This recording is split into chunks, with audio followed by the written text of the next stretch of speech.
It's really hard to explain.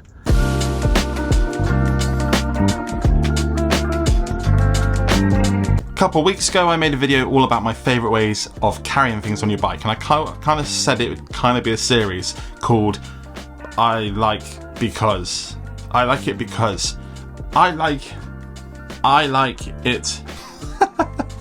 it because that's what it's called. We'll go with that.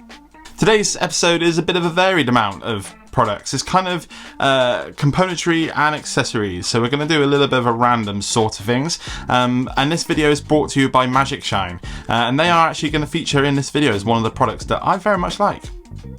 So let's start off with number one, which is the one that I was making weird noises and laughing about at the beginning, and I think I should explain it. Picture this, you're out on the trails, enjoying your life, having the best day ever, and you have a puncture or an issue with your bike. It's quite hard sometimes to fix that, whatever that might be, without flipping your bike upside down. With me, I have all sorts of stuff on my handlebars sometimes even a duck. So I quite like, there's a few people have sold various versions of them on the internet, but little stands that you can have on your bike handlebars basically to kind of prop your bike up or control or protect your controls essentially. These are the ones I have. These are the Bike Vvelip with a V, Vvelip I guess because, well, there's a V. These turned up a long time ago, and I kind of misplaced them, and I just found them whilst preparing for this video, so I thought I'd show you them. I quite like these because they're tiny. They weigh like nothing, as you can see from the way I did this. It's not scientific in the slightest, but these basically, they pull apart like that, and then you hook them on your handlebars, and then once you've done this, your bike will look like this. Easily gives you a way to do whatever you're doing on your bike without having to worry about stuff getting onto the ground.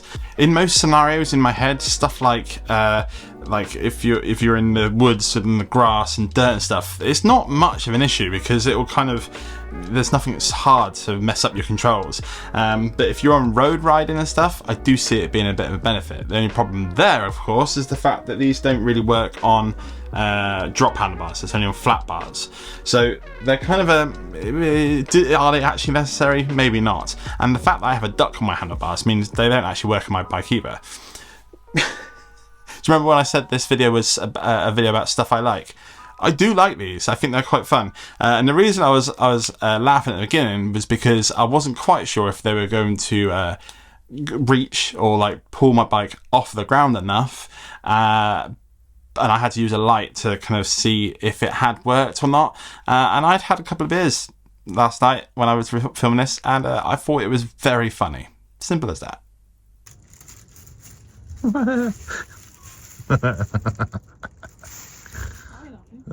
It's really hard to explain.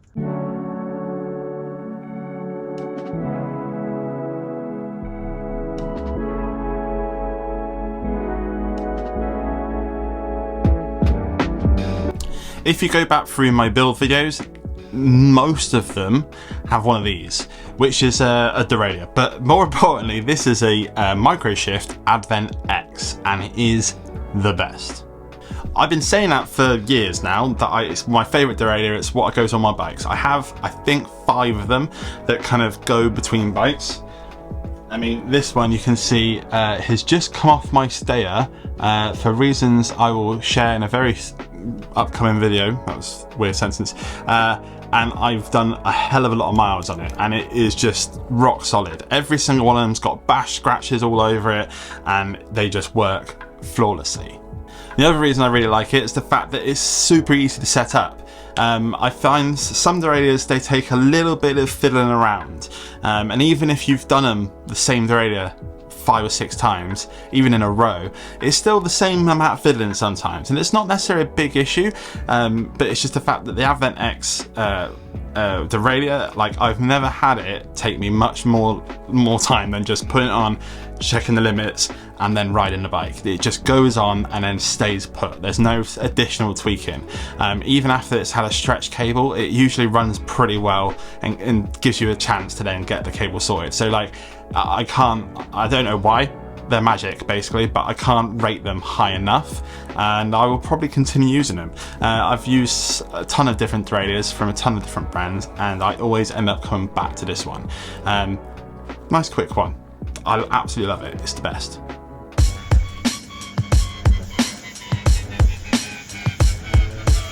Now I know that looks like something I've just found on the street, and I probably shouldn't be holding it in my bare hands, but I promise you it's something you can eat.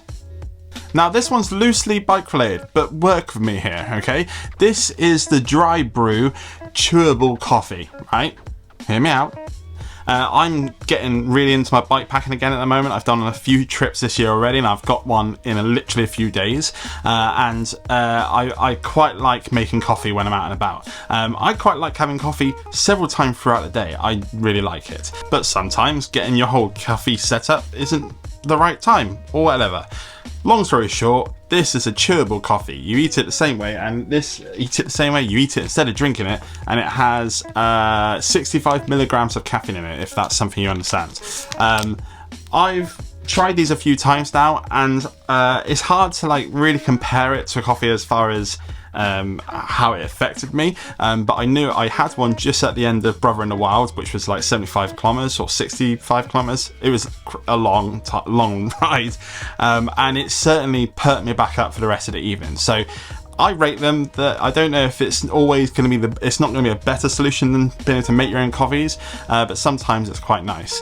If you are interested in these, I actually have a link for these down below, and I do get a little kickback for them. But I do honestly like them, and I've had a few of these now, and I've quite enjoyed them. No way, that's crazy cool. These lights are linked up, so if I turn on the front light, the rear light will automatically come on as well, so it knows you've turned this one on. So if I turn that one off again, it'll turn the rear one off as well. They're separate. They're just really cool. So this is the Magicshine VTG 1000 and the VTG 50 TL. They're a brand new light from Magicshine that actually just got released today, so this is the first time you can see them, which I'm kind of honoured to be able to show that to you. They're a new light from Magicshine that is actually designed around the Brompton and the way that the Brompton folds, and these will be able to stay out of the way when that happens. The front is 1000 lumens and the rear is 50 lumens. They're both USB-C and IPX6 water resistance, which is pretty good for a light. 38 hours battery life on the front, and then 25 hours on the rear. I've used a bunch of Magicshine lights now, and they've always been my go-to. I've kind of got a few that I've used pretty much consistently for a few years now, and every time they send one, I'm always surprised how well they're made. Like this is all metal, the kind of the actual light itself, but it's not very heavy, but heavy enough to know its quality, if that makes any sense. This one in particular, the front light, I took ages trying to work out how you charged it. And I was like, there's no obvious place to put the USB-C. And then I noticed the back door here, which is all one piece. If you pull this side of it, there's a little logo on it. It opens up. Like the design is always down to like a complete T. It's like, and now it's all hidden again. Super cool. But yes, these are their new lights that have just been released. Sorry, Magicshine, my Brompton is being borrowed by my friend right now, so instead I put them on the itty bitty. So the front bracket is designed to go just behind the front C brakes or U brakes on the Brompton, very similar to this here. You can see the actual brake comes off, and the mount is designed to go on the front of the Brompton. If you do pick these up for another bike as well, as you can see from the itty bitty, it goes on perfectly and it fits on the actual frame itself. A lot of these sort of mounts that go on, they're not curved, they don't take into effect that it's going onto a rounded surface, and they always just kind of sit on the wonk kind of thing. This is designed to go round it, and it actually fits super nice. One of my absolute favourite features of these, which you saw from the actual clip at the beginning of this part, is the fact that if I turn this one on, this one notices somehow and then it switches on as well. That is the sort of magic and witchcraft I don't understand, but if I turn this one off again, It's such a little detail, but like it makes incredible amounts of sense. Amount of times I've left my rear light on when I've got home or something, because you know this is on because you've seen it. You turn it off and then you just head inside. You're tired after work or whatever, and you leave this one running and it runs out of battery. This one, like I say, it just turn it on. I'm sorry, that alone is reason why I love these lights. That's sick. Seriously though, if you are in the market for some new lights, I can't recommend these any better. I've used Magicshine for ages now, and they've never sent me anything that I've not liked. So if you're keen, go and check out the link down below. These are brand new as of today, and pick some up.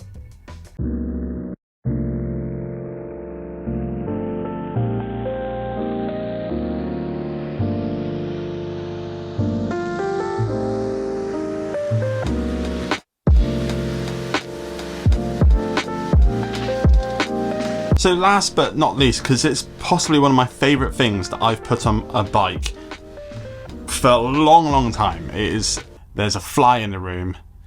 Get down of here, fly! That worked. That actually worked. It's gone.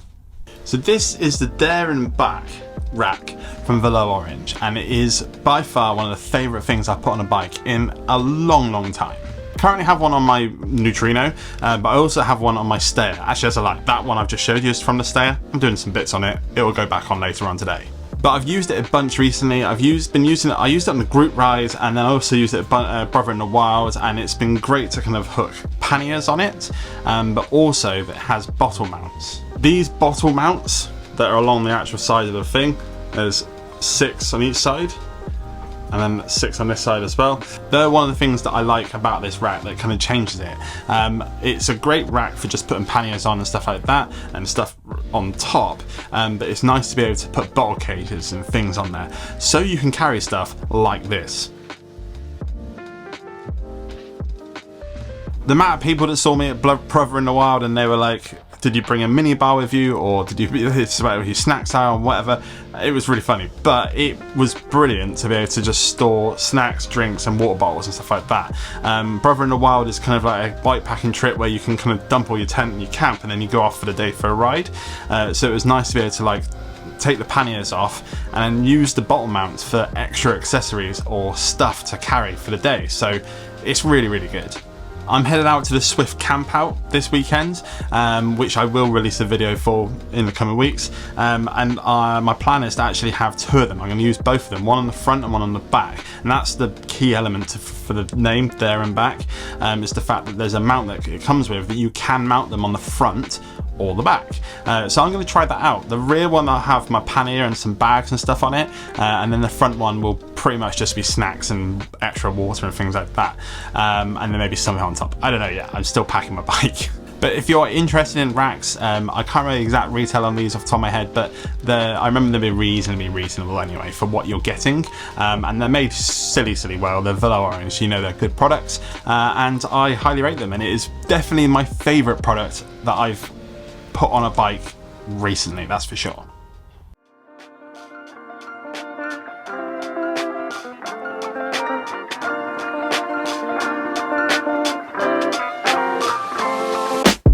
And that's that. These are very new videos, so if you've got any ideas of how to do this better or things you really liked about this format, do let me know in the comments below, because I like doing these kind of videos. I can't build bikes every single day as much as I'd like to, but I'd like to be able to make some more stuff. So if you enjoyed this, please let me know in the comments below and tell me what product you would actually go for. I'm interested to hear. Now I'm going to be very honest with you, I'm not sure if I'm going to actually drop a video this Sunday, because I'm heading off to the New Forest any day now to go and hang out, do the Swift camp out, and then probably hang out a little longer, because I quite like it in the New Forest. So if not, I'll release something maybe early next week, and then maybe some other weekend as well. I'll give you a double video next week. But for now, if you are new to the channel from this video, hello, welcome. I'm glad you liked it. Feel free to hit the subscribe button. It's absolutely free and it helps me out a lot. And if you can't wait to the next video, which I'm sure you can't, that one there is a particularly good one.